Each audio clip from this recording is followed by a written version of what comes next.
രണ്ടേച്ചി എന്താ പരിപാടി? ഞാൻ കുറച്ച് ചേമ്പില പറിക്കാന്ന് വിചാരിച്ചു. മഴയൊക്കെയല്ലേ. ചേമ്പില കൊണ്ട് ചേമ്പില കൊണ്ടൊരു തോരൻ ഉണ്ടാക്കാന്ന് വിചാരിച്ചു. തോരൻ, ഉപ്പേരി എന്നാ ഇതിന് പറയുക. പൊതുവെ തോരൻ, മെഴുക്ക് പുരട്ടി അങ്ങനെ പല സ്ഥലങ്ങളിലും പല പേരുകളിലാണ് പറയുന്നത്. ഞങ്ങൾ പൊതുവെ കോഴിക്കോട് ജില്ലയിൽ ഉപ്പേരി എന്നാണ് ഇതിന് പറയാറ്. കർക്കിടകത്ത് പൊതുവെ ഇലക്കറി കൂട്ടണം എന്നാണ് പറയാ. എന്താ വെച്ചാൽ മഴയും തണുപ്പൊക്കെ ഉള്ള സമയത്ത് നമ്മളെ ശരീരത്തിന് അത് നല്ലോണം ഗുണം ചെയ്യും. ചേമ്പിന്റെ ഇല എന്ന് പറയുന്ന പ്രത്യേകിച്ച് മറ്റുള്ള ഇലയാവുമ്പോൾ നമ്മളെ ശരീരത്തിൽ ദഹിക്കാൻ കുറച്ച് പ്രയാസം. ചേമ്പിന്റെ ഇല ദഹനത്തിന് ഔഷധ ഗുണങ്ങളുള്ളതാണ്, ദഹിക്കാൻ വളരെ എളുപ്പമാണ്. അതുകൊണ്ട് കർക്കിടക മാസത്തിൽ നിർബന്ധമായി എല്ലാവരും കൂട്ടണം എന്നാണ് പഴമക്കാര് പറയുന്നത്. ഇപ്പോഴത്തെ തലമുറയ്ക്ക് ചേമ്പ് ചേരാന്നൊക്കെ പറയാൻ പൊതുവെ ചൊറിച്ചിലാണ് ആദ്യം ഓർമ്മ. അതുകൊണ്ട് അവരത്ര ഉപയോഗിക്കാൻ ചോദിക്കാൻ വരികയും ചൊറിയുന്നതിന് നമ്മൾ എന്താ ചെയ്യേണ്ടതെന്ന് വെച്ചാൽ ചില കുറച്ച് തിളച്ച വെള്ളം എടുത്തിട്ട് അതില് ഒന്ന് ജസ്റ്റ് ഒന്ന് ഇട്ടിട്ട് അത് എടുത്തിട്ട് അരിഞ്ഞിട്ട് കുറച്ചു നേരം ഇങ്ങനെ കുറച്ചു നേരം തിളച്ച വെള്ളത്തിലാവുമ്പോൾ പെട്ടെന്ന് തന്നെ അത് വാടി അതിന്റെ ചൊറിച്ചിലൊക്കെ പോകും. എന്നിട്ട് പറിക്കുമ്പോൾ കൈ ചൊറിയുന്നുണ്ടാ? ഇല്ല, പറിക്കുമ്പോ അങ്ങനെ കൈ ചൊറിയാറില്ല. വേണമെങ്കിൽ പറിക്കുമ്പോ നമുക്ക് അത്ര ബുദ്ധിമുട്ട് ഉണ്ടാകുന്നുണ്ടെങ്കിൽ എണ്ണയോ വെളിച്ചെണ്ണയോ കൈമേലാക്കിയിട്ട് പറിച്ചാലും മതി. മാറി കിട്ടും.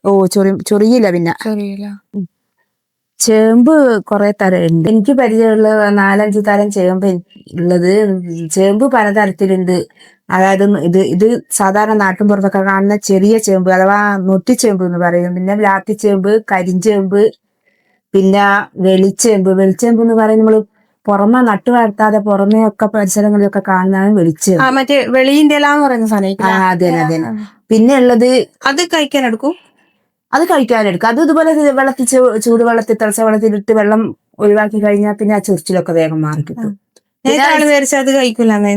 അത് കഴിക്കാം. അതാണ് കർക്കിടക മാസത്തിൽ ഏറ്റവും കഴിക്കേണ്ട താള് എന്ന് പറയുന്ന സാധനം ഈ വെളിച്ചെമ്പാണ്. താളിന് വളരെ പത്തിലകളിൽ പെട്ടതാണ് താള് എന്ന് പറയുന്നത്. ആ താള് കർക്കിടകത്തിൽ ഏറ്റവും പ്രധാനപ്പെട്ട ഒരു ഇലക്കറിയാണ്. അതിന്റെ തണ്ട്, ചേമ്പ് എല്ലാം പ്രധാനപ്പെട്ടതാണ്. പിന്നെ ഉള്ളത് ഒരു കാട്ടുചേമ്പാണ്. കാട്ടുചേമ്പ് എന്ന് പറഞ്ഞാൽ വലിയ കുടപോൽ തലയുള്ള കാട്ടുചേമ്പ്. അതിന് പറഞ്ഞ പേര് അറിയോ? അതിന് കാട്ടുചേമ്പ് തന്നെ. അത് പൊതുവെ ഭക്ഷണത്തിന് അങ്ങനെ ഉപയോഗിക്കാറില്ല. അത് പൊതുവെ തീപ്പൊള്ളലേറ്റാൽ ഇടിച്ചു വീങ്ങി അതിന്റെ നീരെടുത്ത് ഒഴിക്കലാണ് സാധാരണ അങ്ങനെ ആളുകൾ ചെയ്യല്. അപ്പൊ എല്ലാം ഔഷധം തന്നെയാ. അത് ഈ എല്ലാ ചേമ്പുകളും ഔഷധം തന്നെയാണ്. പൊതുവെ ഇതിന്റെ തളിരിലയാണ് ഉപയോഗിക്കല്.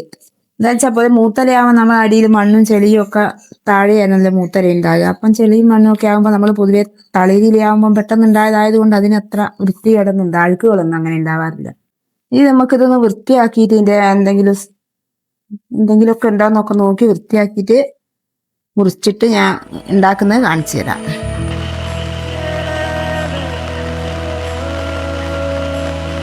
വളരെ സിമ്പിളായിട്ട് വലിയ പണച്ചെലവൊന്നും ഇല്ലാതെ വളരെ പോഷകഗുണമായ ഒരു ഉപ്പേരിയാണ് ഇത് ചേമ്പിന്റെ ഇല കൊണ്ടുള്ളത്. ആദ്യം നമ്മൾ നല്ല വൃത്തിയായിട്ടാണ് കഴുകുക. എന്താ വെച്ചാൽ മഴയൊക്കെ ആയതുകൊണ്ട് പല അഴുക്കുകളും പല ചെറിയ ചെറിയ ജീവികളൊക്കെ ഇലക്കടിയിലൊക്കെ വന്ന് നിൽക്കും. അതുകൊണ്ട് നല്ല വൃത്തിയിൽ കഴുകി വെള്ളം വാർത്തെടുക്കണം. അതിനുശേഷം നമ്മൾ ചൊറി മാറ്റാൻ വേണ്ടി നേരത്തെ പറഞ്ഞതുപോലെ കുറച്ച് ചൂട് തിളച്ച വെള്ളത്തിലിട്ട് എടുക്കുക. ഇങ്ങനെ കുറെ നേരം ഇട്ട് വെക്കണേ. തിളച്ച വെള്ളത്തിലിട്ട അതേ സമയം തന്നെ ഇത് നല്ലോണം വാടി കിട്ടും.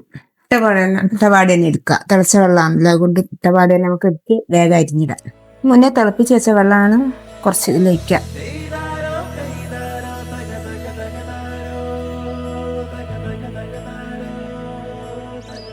അപ്പം തന്നെ അതാ ചൂടുവെള്ളം ഒഴിക്കുമ്പോഴത്തേക്ക് ഇത് വാടി. ഇനി ഇത് ഊറ്റിക്കളയാം. നമുക്ക് വെള്ളം ഊറ്റിക്കളയാം.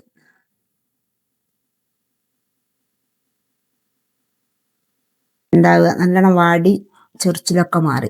നമ്മൾ കുറച്ച് തേങ്ങ ചിരവി എടുക്കുകയാണ്. ഉപ്പേരിക്കൊക്കെ ഈ ഇലക്കറികൾ ഉപ്പേരികളൊക്കെ വെക്കുമ്പോൾ നമ്മൾ തേങ്ങ നിർബന്ധം, എന്നാലാണ് ശരിക്കും ടേസ്റ്റ് ഉണ്ടാവുക. നമുക്ക് ഇത് അരിഞ്ഞെടുക്കാം. ഇതിന്റെ ഇല മാത്രമല്ല തണ്ടും എല്ലാ ചേമ്പിന്റെ എല്ലാം നമുക്ക് ഔഷധ ഗുണങ്ങളും, അതുകൊണ്ട് എല്ലാം ഇലയും തണ്ടും ഒക്കെ ഉപയോഗിക്കുന്നത്. പൊതുവെ ചേമ്പിന്റെ ഇലയ്ക്ക് സാധാരണ ഔഷധ ഗുണങ്ങൾ കൂടാതെ ഒരുപാട് ജൈവ സംയുക്തങ്ങളും ധാതു ലവണങ്ങളും ഒക്കെ അടങ്ങിയിട്ടുണ്ട്. ഇതിന്റെ ഇലയും തണ്ടും ചേമ്പും ഒക്കെ നല്ല ഗുണമുള്ളതാണ്. ഒപ്പം തന്നെ നമ്മളെ രോഗപ്രതിരോധ ശേഷി കൂട്ടുകയും ചെയ്യും. ഇതിൽ ധാരാളം വൈറ്റമിൻ എ അടങ്ങിയത് കൊണ്ട് ഇത് സാധാരണഗതി ക്യാൻസറിനെ പ്രതിരോധിക്കാനും സാധാരണഗതിയിലെ അന്ധതയൊക്കെയുള്ള ആളുകൾക്ക് അതിനെ പ്രതിരോധിക്കാനും ഒക്കെ വളരെയധികം ഗുണം ചെയ്യുമെന്നാണ് പറയപ്പെടുന്നത്. ഇതിൽ സ്റ്റാർച്ചിന്റെ അളവ് കൂടുതലുള്ളത് കൊണ്ട് അതൊന്നും നമ്മുടെ ശരീരത്തിന് ദഹനത്തെ എളുപ്പമാക്കുന്നുണ്ട്. ഇത് കുട്ടിയൊക്കൊന്നും അത്ര ഇഷ്ടമല്ലാത്തതിനെ കൊണ്ട് ഞങ്ങള് 2-3 ആൾക്കാർക്ക് വേണ്ടി വളരെ കുറച്ചെടുത്ത് അതുകൊണ്ടാ. ആദ്യം നമ്മൾ ഒരു പച്ചമുളക് ഇതിൽ മുറിച്ചിടുക, ചെറുതായി മുറിച്ചിടുക. ചട്ടി ചൂടാൻ ശേഷം കുറച്ച് വെളിച്ചെണ്ണ ഒഴിക്കുക. അതിൽ കുറച്ച് കടുക് ഇടുക.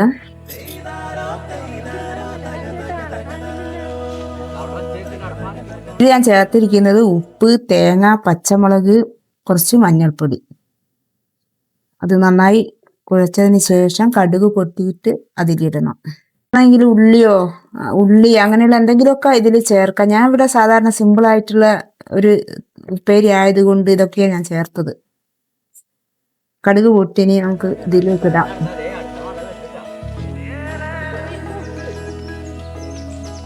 നമ്മളൊന്ന് കുറച്ച് ഇളക്കിയ ശേഷം അടിയിൽ പിടിക്കാതിരിക്കാൻ വേണ്ടി നമ്മളൊരു ഇത്തിരി വെള്ളം ഒഴിക്കണം. അതിനുശേഷം ചെറു തീയില് വെച്ചിത് മൂടി വെക്കണം. ഇതൊക്കെ കൂടാതെ ഇതിന് വേറെയും ചില ഗുണങ്ങളുണ്ട്. ഷുഗർ കുറയ്ക്കാനും കൊളസ്ട്രോൾ കൺട്രോൾ ചെയ്യാനും ഒക്കെ ഇത് വളരെ ഗുണകരമാണ്. പിന്നെ അയണിന്റെ കുറവൊക്കെയുള്ള രക്തക്കുറവൊക്കെ ഉള്ള ആൾക്കാർക്ക് ഈ ഇലക്കറികളൊക്കെ കഴിക്കുന്നത് വളരെ നല്ലതാണ്. ഇത് നമുക്ക് വെന്തിച്ചോന്ന് നോക്കാം, വേവ് റെഡിയായാൽ നോക്കാം. നല്ല സ്മെല്ലൊക്കെ വന്നിട്ട്